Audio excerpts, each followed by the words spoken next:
So, Doom the Dark Ages has been out for about a week now. I was made aware of this game when it was announced last year during the Xbox Game Showcase. I didn't watch the full trailer of the game when it was revealed, but there was one clip that I did see, and it was the fact that you get to fly a goddamn dragon. When I saw that, I was immediately sold on the game, and I was hyped as fuck. Like, just take my money, please. Like, over time, I would hear more and more about the game, like it being a prequel to Doom 2016 due to it taking place in medieval times. Doomguy having a damn shield that's like a chainsaw. What?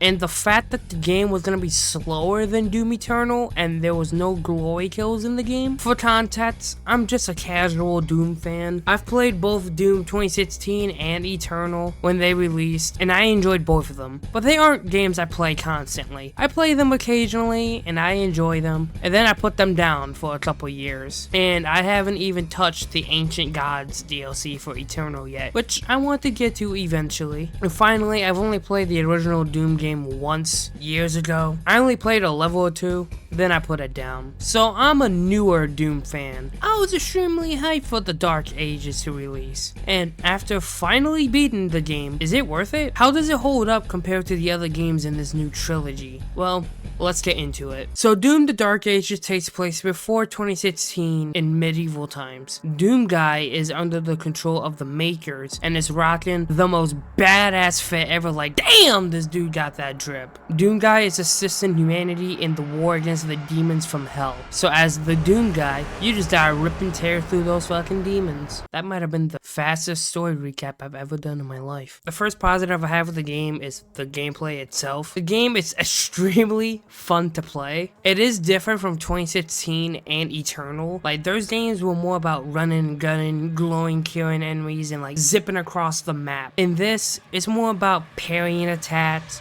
guarding, and just like charging forward towards your enemies with your shield and just meleeing them. The shield and melee are the main sources of you doing damage in this game. You can guard enemy attacks and prevent them from hurting you, and you can charge forward to your enemies doing massive damage to them. And you can throw your shield a Captain America style and one-shot weaker enemies and stun more powerful foes, allowing you to get in there and like fuck them up with your melee weapons and your guns. Melee is a little bit different in this game. They have a certain amount of charges that you can use on an enemy before depleting, so you can't really just spam them. Like, you can use it 3 times, then you have to wait for them to recharge. To do a weapon combo, you use all of your weapon charges on an enemy, usually doing massive damage. Melee charges over time, but it can be gained faster by parrying enemy attacks. Most enemy attacks can be guarded by your shield before it ends up breaking, but there are attacks that are green, and these attacks can be parried, usually resulting in sending that attack back at the enemy, doing massive damage to them. The shield is your best friend in this game. It was always satisfying killing enemies with your shield by throwing it in like a huge crowd of enemies and watching them getting sliced in half, or like seeing an enemy far away and just charging towards it at high speeds, just like one-shotting it and like closing the distance with it. It's awesome. The shield is used all the time in this game, in combat or finding secrets and progressing in the missions. Later on, you start to unlock runes. In this game, runes function as upgrades to your shields when you parry enemies. This could be things like stunning enemies or having a fucking turret mow down your enemies. My personal favorite was the one that spawned in swords that would just massacre the enemies. Now, just because the game mainly focuses on your shield and melee doesn't mean that the guns aren't up to par. The guns in this game are fucking amazing. You have your classics like your shotgun, super shotgun, rocket launcher, plasma rifle, but you also have a lot of new guns like the chain gun, which shoots out a fucking cannonball at the enemies, doing massive damage. There's also the Ravager that shoots out crushed up skulls and bones at the enemies with a high fire rate. What? This is badass. My favorite is still the classic super shotgun. I just love it how it does massive damage to the enemies and bosses. It's so cool. It's weird because it's like a weapon mod in this game. In this game, weapon mods are replaced with weapon classes, which are different versions of a gun. For example, for the basic shotgun, you unlock the super shotgun as a weapon class for that gun. Similarly with 2016 and Eternal, you kind of just tend to stick to a weapon class you like for a specific gun and never go back. Once I unlocked the super shotgun, I never went back to the regular shotgun. I'm sorry. The guns in this game just feel so fucking good. Like, each gun feels so powerful when you are destroying the demons and like bosses in your path. I always had fun just using them, like just mowing down enemies or just like one-shotting them, or like using the plasma rifle to destroy enemy shields, or using the rocket launcher to take down bosses. It's awesome. I did tend to stick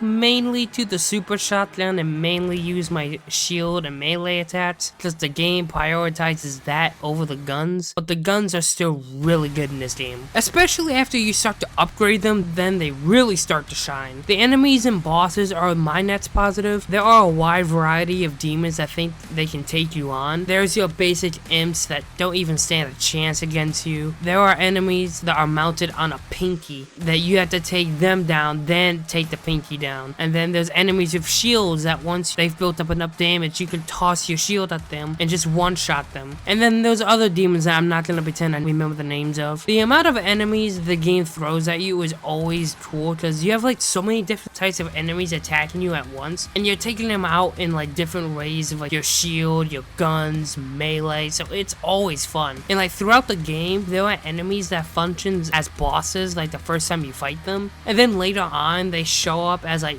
rarer spawns. And there's these enemies called leaders that carry demonic essence. Demonic essence function as like your upgrades to your health, armor, and ammo. They drop after defeating a leader and ripping their heart out and making them watch as you smash it in front of them like a fucking badass. There are two variations of leader battles. Sometimes they are by themselves, but most of the time they are in a horde behind a shield. That shield only goes down after killing a certain amount of enemies. The stronger the demon, the faster you can take down that shield and fight the leader. These leader battles are so fun. Like, they throw so many at you, and they're like so many powerful ones in there, and it's intense. Like, once you take down that leader and you gain the demonic essence, like, you feel like just a badass. The bosses are the best in this game. I love the bosses. They are so fun to take down and fight. There aren't many dedicated boss fights, but the ones we have are super cool. With how good the shield, weapons, and guns are, like, it makes bosses even more fun to take down, and I just never got tired of like fighting these demons. Yes, it is slower due to not having dashes and your double jumps. It's just different from 2016 and Eternal, but I think it's still extremely fun to play. Yes, it does suck that glory kills are no longer here, but the gameplay is fun enough that I think it's okay that they are in here. The next positive I have is just the fact that they try to go for a bigger story. This has the best story of the Doom games. Mind you, it's Doom, so you're not getting a grand story, and a lot of it just consists of Doomguy just being a fucking badass. But there are way more like full-on cutscenes like expanding on the story, and like there are more characters other than Doomguy that are important in the narrative. Yes, it is a little goofy at points, but at the end of the day, it's fucking Doom. Story has never been a strong suit of the series, and they know that. Like, we mainly play Doom for the gameplay, but the effort for a bigger story is awesome. The last positive is just how fucking good the game looks in the medieval time period they decided to have the game take place in. Like, this is the most visually unique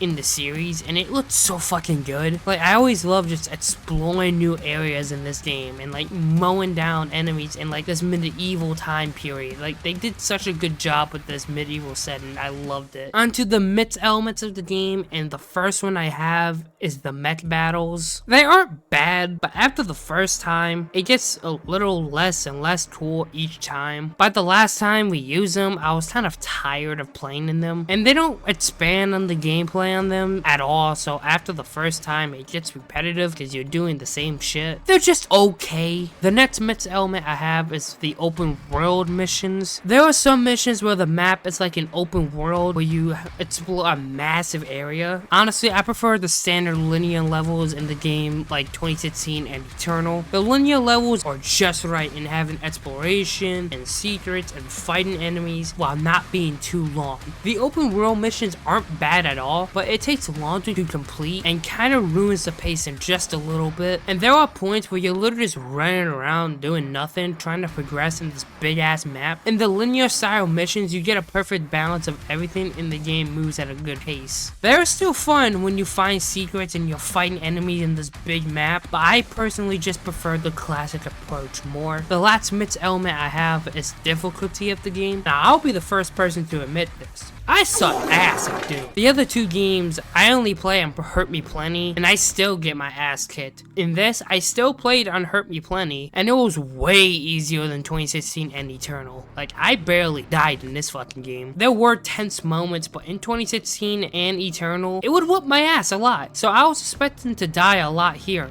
and I didn't. I will say I do like how there are difficulty sliders in the game to make the game more comfortable for your preferred experience. I always love when games have that. It's not a bad thing that the game is easier than the other games. It's not a bad thing at all. But I was expecting it to be a little bit more difficult. To be fair, I only played on Hurt Me Plenty. Take that with a grain of salt. The only big negative I have with the game is the dragon segments. This is what sold me on the game, so it's very disappointing that I wasn't a fan of these segments. The dragon control is extremely weird to me. Like, I would constantly fuck up with it because of the control of it, and it gets old faster than the mech. Like, you fly around and you just destroy these things so you can progress. That's it. If they fixed the controls, it would honestly be a mixed element, but the fact that it gets repetitive fast and controls like shit, it sucks. Overall, I had a blast with this game. The gameplay, while being different and slower than 2016 and Eternal, is still extremely fun and satisfying. You feel like a badass fucking up these demons with your shield and your weapons. The bosses and the enemies are so fun to take down. Like, the medieval time period makes the game stand out compared to the other games. The story being better is extremely cool. I just wish they made the mech and dragon more fun to play. The open world missions are cool in concept, but I just prefer the more linear like missions in my Doom games. But I would still recommend this game to people who are fans of the series and are open to something a little bit different, and I think newcomers will like this a lot as well. I think I like it a little bit more than 2016, but I prefer Eternal overall. So that's why I'ma give Doom: The Dark Ages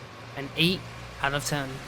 That's gonna do it for today's video. I hope you guys enjoyed. What did you guys think of Doom: The Dark Ages? Did you enjoy it? Do you appreciate the fact that it went for a different approach than how Doom Eternal was? Do you find the game disappointing? Let me know down in the comments down below. If you guys are interested in other game reviews, I do that all the time on the channel, so you're gonna want to subscribe if you're into that. And I have a Twitch. I streamed this entire game on Twitch when it came out, so if you guys are interested in me playing games like live, you're gonna want to go over to my Twitch. It's gonna be linked in the description down below. And with that, I will see you guys in the next one. Take care.